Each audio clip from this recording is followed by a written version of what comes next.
Salut les amis. Être grow, c'est un peu comme être un savant fou. On teste plein de nouvelles expérimentations pour trouver la solution qui va nous générer de la croissance. Quelles sont les bonnes stratégies à mettre en place? Quelles sont les méthodes qui marchent? Quel est le bon mindset à avoir? C'est l'objectif de Conseil de Growth, répondre à une problématique bien précise avec des solutions concrètes que tu peux implémenter dans ton business dès demain. Je suis Alexis Bouvet, cofondateur de la marque Tailleur et de l'entreprise Growth Hiring, et je te souhaite la bienvenue dans ce podcast qui t'apporte un maximum de conseils pour booster ta croissance. Bonne écoute! Bonjour à tous, bienvenue dans un nouvel épisode de Conseil de Growth, et aujourd'hui on est en compagnie de Julien, fondateur de The Company The BI, qui est assez compliqué à dire du coup. Et aujourd'hui on va parler expérimentation rapide, parce que c'est vrai qu'aujourd'hui quand on est gros hacker, on doit tester quand même pas mal de choses très rapidement, avoir beaucoup d'insights, de résultats et de retours sur expérience le plus rapidement possible. Et l'idée, c'est de pouvoir le faire de manière bien processée et surtout de manière simple. Julien, déjà tout d'abord, comment vas-tu ? Ça va, écoute, merci Alexis de m'avoir invité sur ton podcast. Avec plaisir. Tu étais un peu malade du coup. Tu m'as dit, tu as attrapé un peu froid. Toujours se balader avec un parapluie. Toujours se balader avec un parapluie. C'est ce qu'il faut retenir de ce podcast. Exactement, c'est le message qui est passé. Et du coup, est-ce que tu peux raconter un peu ton parcours en quelques phrases et ce que tu fais aujourd'hui ? Alors, j'ai développé une plateforme en fait qui, comme son nom l'indique, est une API d'entreprise. Et en fait, l'idée c'est que les gens puissent facilement filtrer les entreprises selon différents critères comme le nombre d'employés, les industries, les revenus, j'ai plusieurs indicateurs comme ça, les technologies aussi, et qui puissent les télécharger en un clic ou s'intégrer directement avec moi sur des outils comme directement en code ou des outils prochainement comme Zapier, N8N et Integromat, Mec. Et l'idée en fait c'est que j'ai mis un peu de temps avant d'arriver à savoir ce que j'allais réellement faire avec ce produit, parce que ce que je m'étais aperçu c'est que avant je m'appelais ProspectWiz et je me suis rendu compte que j'aimais beaucoup travailler avec les gens qui utilisaient mon API, et en plus j'avais un avantage, c'est qu'ils ne churnaient pas. Ce qui est la clé pour un SaaS en fait, surtout quand on n'a pas énormément de ressources en termes de marketing. Franchement, quand ça te churne pas, c'est quand même bien parce que ça te permet de te concentrer beaucoup plus sur le produit et du coup de ne pas avoir un panier percé. Ouais. Donc j'ai pas mal expérimenté et je me suis rendu compte que j'avais donc du coup les gens qui churnaient pas quand ils utilisaient mon API, et j'ai complètement switché en changeant de nom The Company The API, et c'est tout ce que je fais maintenant avec de l'algorithmie pour trouver les employés en temps réel sans passer par LinkedIn. Ce qui est aussi une grosse victoire parce que LinkedIn est une source de vérité au niveau des employés, mais c'est aussi quelque chose qui peut parfois être difficile à scraper at scale. Ouais, c'est ça. Ok, génial. On mettra le lien de ton SaaS directement dans l'épisode, dans la description de l'épisode, parce qu'en vrai c'est super intéressant, et surtout pour la partie at scale. Je viens de faire un épisode justement avec une personne qui scrape vraiment at scale et qui expliquait aussi les limites de LinkedIn. Donc je pense que c'est vraiment un sujet qui va arriver pas mal très rapidement. Donc tu es vraiment un des précurseurs sur le sujet. Donc c'est top. Et je pense que ça se durcit de plus en plus sur LinkedIn. Depuis je crois début octobre, je suis dans j'ai un groupe avec plein de gens qui font un peu qui scrapent à gogo, et on a tous des problèmes. Donc en fait il y a des choses qui sont passées au niveau des mises à jour qui ferait que scraper sur LinkedIn va devenir de plus en plus difficile en termes de volume, et du coup il va falloir le faire de manière beaucoup plus ciblée. Ouais. Parce qu'on pourra plus on pourra plus scraper en fait comme avant. Ouais, autant qu'avant. Et du coup, toi, ton truc, c'est quand même d'avoir pu expérimenter pas mal de choses très rapidement, notamment quand tu avais créé ProspectWiz, où là, c'était vraiment la partie plus recherche d'outils, etc. Est-ce que tu peux nous expliquer quelle est un peu ta méthode pour expérimenter rapidement et avoir beaucoup d'insights ? Ok, alors déjà il faut se mettre je suis solo founder, donc j'ai au début j'avais pas forcément de méthode. Il y a quelque chose que j'aurais dû faire dès le début, c'est mettre en place Notion. Ouais. Ça, c'est un truc qui est vraiment clé et qui fait partie vraiment c'est le cerveau, en fait, de ma boîte. Et j'utilise Notion essentiellement pour tout ce qui est marketing, produits. En fait, tout est dans Notion, même les documents juridiques ou les trucs de compta, etc. Donc Notion, je pense que c'est un outil sympa. Après, c'est très intéressant Notion quand on n'est pas trop. J'ai discuté avec par exemple Denis de Droit Contact qui me disait que ça devenait vite compliqué quand on commençait à avoir beaucoup d'employés sur Notion parce qu'il fallait quelqu'un qui soit responsable de maintenir en fait toutes les pages pour pas que ça parte en bordel. Donc en gros, j'utilise Notion. J'ai tout dans Notion. C'est assez simple. Hein, j'ai un tableau avec avec des tâches que je peux marquer en prioritaire et des tâches qui correspondent au final. Donc acquisition, activation, rétention, référent revenu. Je pense que c'est très important de savoir bien définir qu'est-ce que c'est que chacun de ces points et surtout où est-ce qu'on doit travailler en priorité. En fait, par exemple, je pense que quand on démarre un projet, vraiment le plus important c'est l'activation. Alors, pour plusieurs raisons. Déjà, l'acquisition, on peut toujours faire venir des gens à la main. Ça, c'est honnêtement, quand on est débrouillard, on peut y arriver. Tu envoies des messages privés aux gens, tu sympathises, tu vas à des meet-up, etc. Tu récupères du feedback, tu fais des démos. Tu peux toujours récupérer des gens à la main pour avoir suffisamment de feedback pour pouvoir itérer son produit. L'activation, en fait, c'est comment je le définirais, c'est le moment où les gens comprennent comment ils vont pouvoir utiliser ton produit pour leurs propres besoins. Et que ça va combler en fait leurs propres besoins. Il y a toujours l'exemple de Twitter, qu'on donne où ils avaient tout fait pour qu'ils follow 10 personnes. Mais en fait, ce qu'il faut bien comprendre, c'est que derrière cet acte de suivre 10 personnes et te forcer à l'onboarding, c'est qu'en fait, ça te faisait comprendre l'intérêt de la timeline de Twitter pour les informations que tu recherchais. Et tu avais du coup une première expérience de ce que les Américains appellent le aha moment. En fait, c'est vraiment côté user. Ils comprennent comment ils peuvent l'utiliser. Et quand on démarre, et souvent quand on démarre dans un produit ou qu'on arrive dans une nouvelle boîte et qu'on n'a pas connaissance de tous les personas, ou qu'on les découvre, eh bien, ces types de use cases, ils vont changer entre les gens. J'ai des boîtes, moi, qui viennent m'utiliser pour des trucs totalement différents d'autres boîtes. Et c'est important, du coup, de noter ces choses-là. Donc, ça, c'est l'activation. Après, donc, la rétention, dont tout le monde connaît, revenu, referral et acquisition. Mais le truc, c'est que du coup, chacune de mes expériences, elles sont classées selon ces critères-là. Et j'essaye de les faire le plus vite possible et de les prioriser.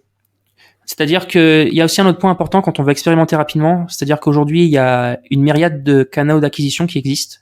Vous avez du search, vous avez de l'SEO, du paid ads, vous avez de LinkedIn, vous avez vraiment une myriade de canaux d'acquisition.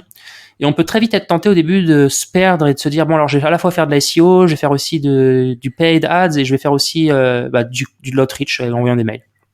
Alors c'est très bien, vous pouvez le faire. Par contre, il va falloir très vite se rendre compte qu'est-ce qui fonctionne le mieux pour votre business parmi ces 3 canaux. Et de dégager les 2 autres pour se concentrer sur ce canal-là jusqu'à saturation.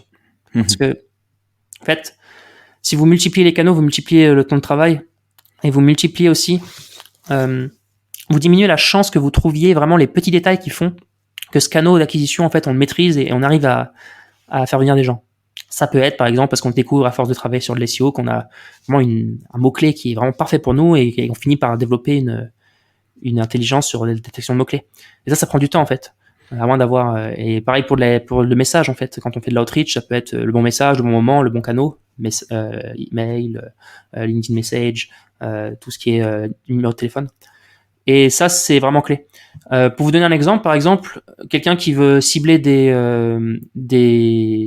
gens qui sont dans des business très traditionnels, à mon avis, et qui sont très peu connectés à Internet, que ce soit par exemple des coiffeurs, des gens de bars, etc.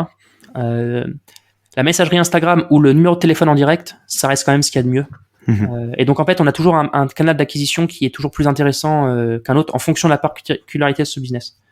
D'accord. Donc ouais, tu mets quand même une priorité sur les canaux. Est-ce que au début, on sait pas encore quel canal va marcher? Est-ce que tu conseillerais du coup de tester plein de canaux différents et de voir justement ces insights pour te focus sur un canal et d'aussi d'avoir le mindset de ok, je peux dégager les autres et je suis moins attaché aux autres?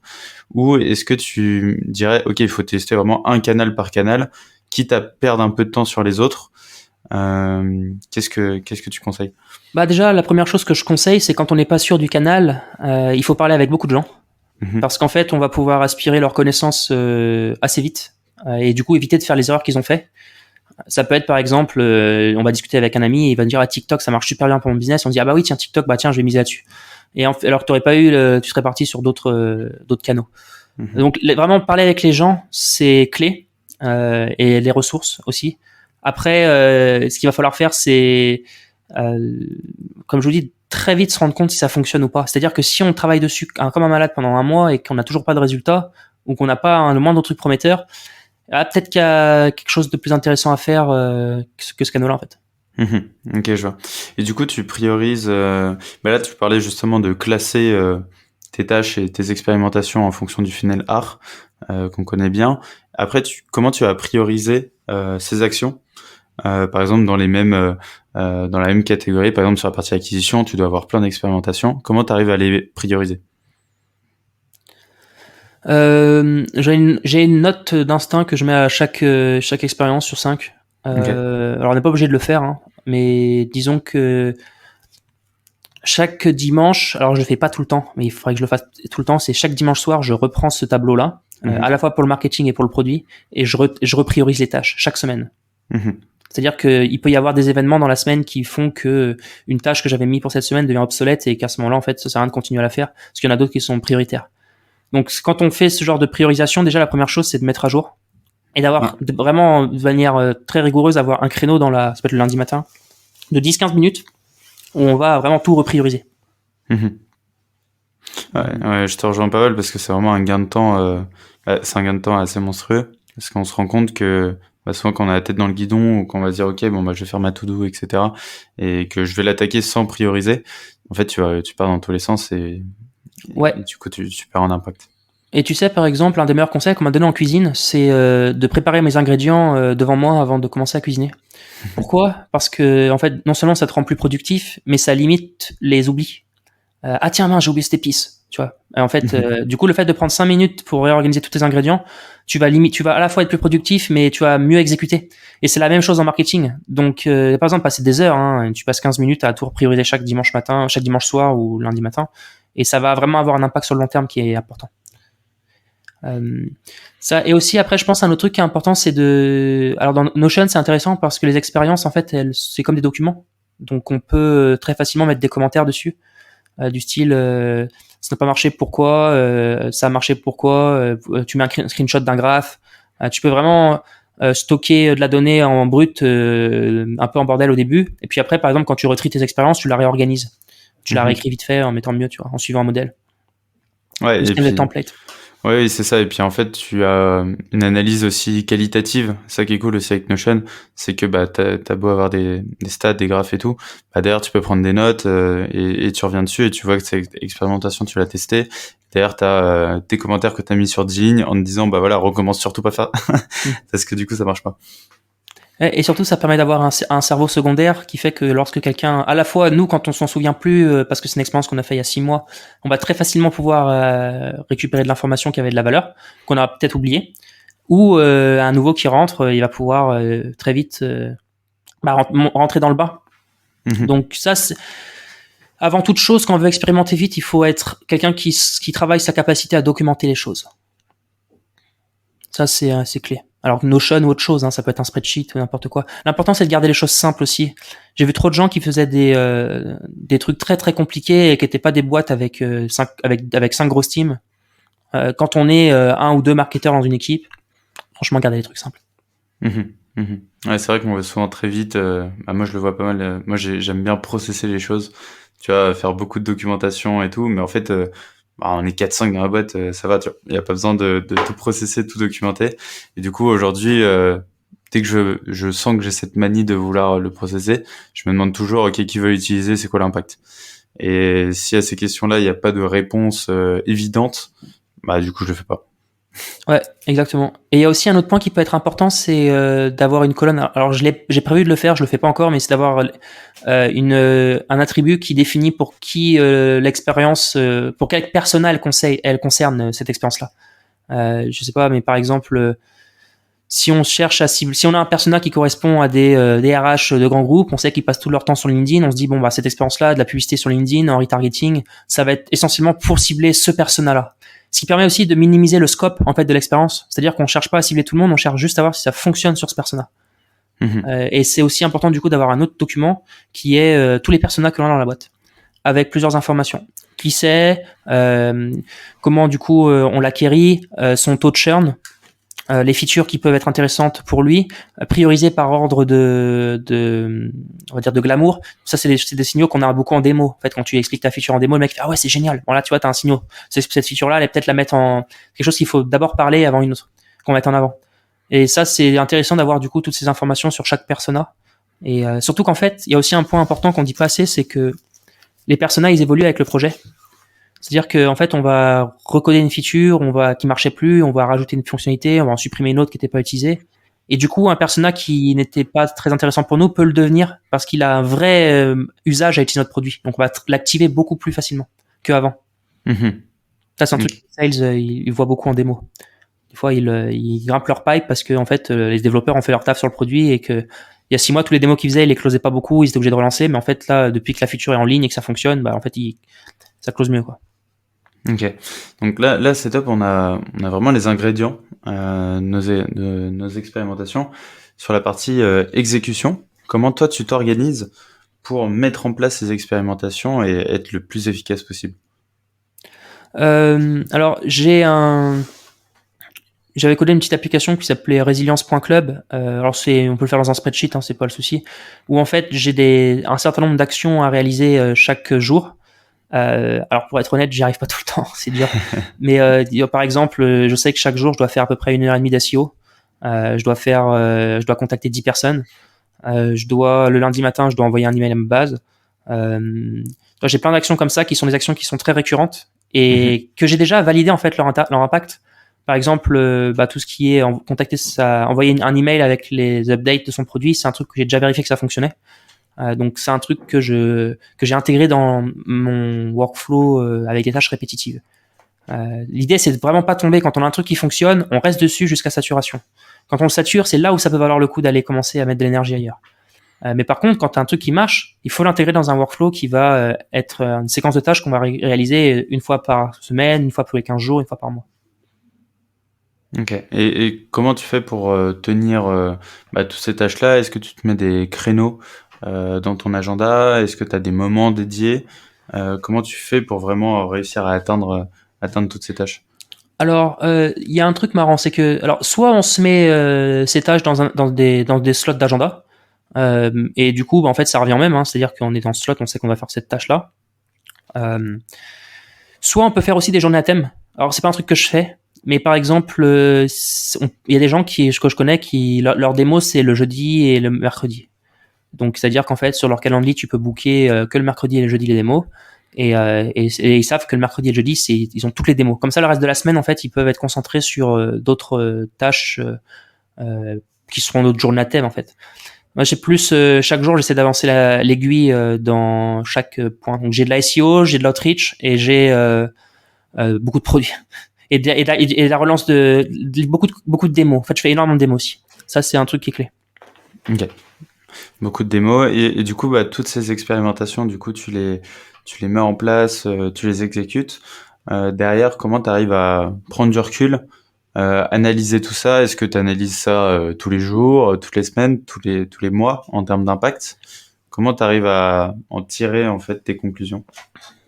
Idéalement, il faudrait avoir un slot, par exemple le vendredi, qui permet de pouvoir jauger un peu les expériences, qu'est-ce qui a fonctionné, qu'est-ce qui a pas fonctionné, qu'est-ce qu'on devrait faire et qu'on n'aurait pas dû faire en fait, par exemple. Mais je dirais chaque semaine c'est bien. J'aime bien travailler la semaine. Je trouve que c'est un bon créneau parce que t'as une coupure le week-end.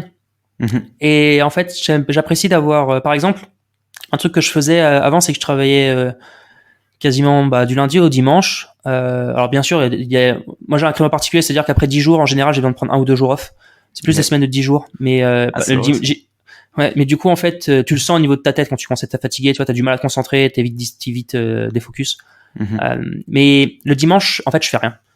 Genre vraiment, c'est un jour de cassure où je vais faire toutes les tâches ménagères, par exemple, que j'ai pas eu le temps de faire, ou ça peut être, je sais pas, commander les courses, faire la liste de courses, tous les trucs qui prennent du temps la journée. Je fais du batch cooking aussi.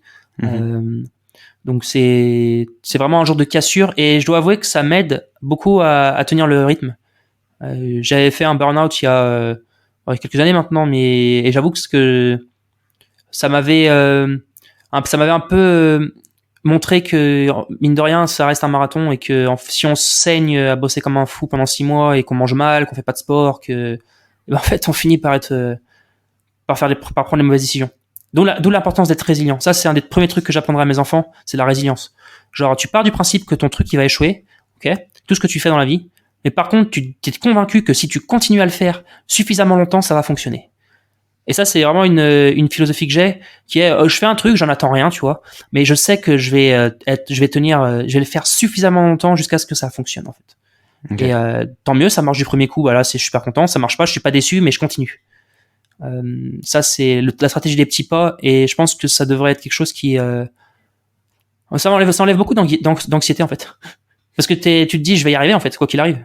C'est juste, faut que je fasse suffisamment longtemps en fonction de mes compétences intellectuelles, en fonction de mes cartes que j'ai dans la vie aussi. Tu sais, il y en a, ils ont des enfants. Enfin, c'est quand tu montes une startup avec des enfants, ou même quand tu carrières avec des enfants, c'est pas le même jeu.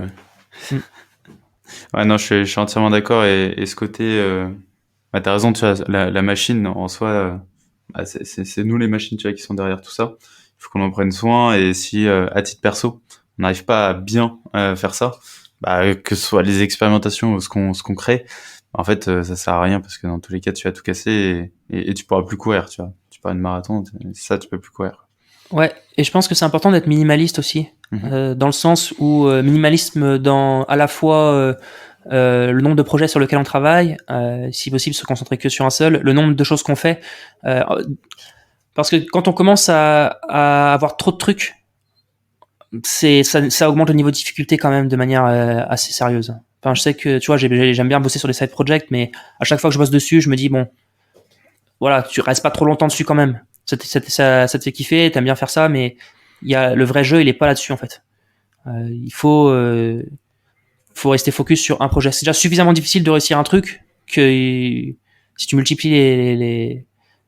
Après, je sais qu'il y en a qui testent plein de trucs et qui, du coup, sont toujours, ont plein de muses. Mais quand on est alors ça peut marcher sur des e-commerce, etc. Mais quand on fait du produit, c'est déjà dur de faire un produit, en fait.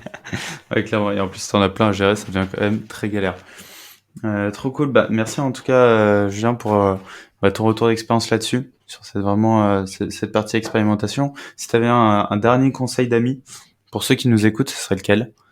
Du coup, je te l'ai sorti, ce serait la résilience, mais j'en ai peut-être un autre.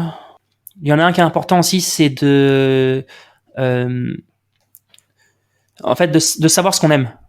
Et de continuer franchement, quand on travaille dans une boîte et on n'aime pas le produit qu'on vend, c'est toujours difficile. D'où l'importance, quand on recrute des sales, de vraiment s'assurer, indépendamment du track record du gars, s'il aime bosser, s'il aime vendre ton produit, en fait, il apprécie ton produit.